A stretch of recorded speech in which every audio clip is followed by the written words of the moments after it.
Lalaki nga gikan subuangan gipusil patay, kapulisan mitutok sa sugal ang motibo sa maong krimen. Si Chona Carion sa report.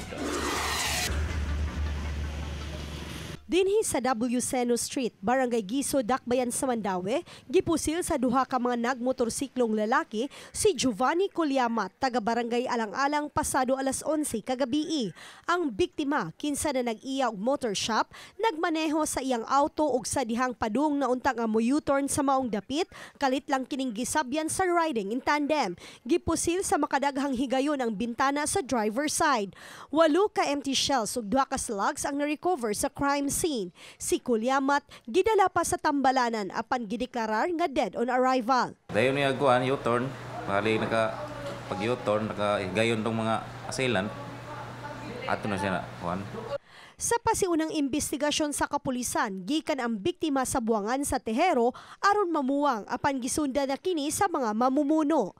Ang pagpamuwang sa biktima mao usa sa gitutukang anggulo sa kapulisan nga motibo sa krimen. Gikan siya kuan. Tihero namuwang nya masin na nakasunod dito na siya kuan sundan sa may nabtan na siya sa may luyo sa ICC bitaw. Maayo man sa kuno isang tawo ingon sa tagtungo nila.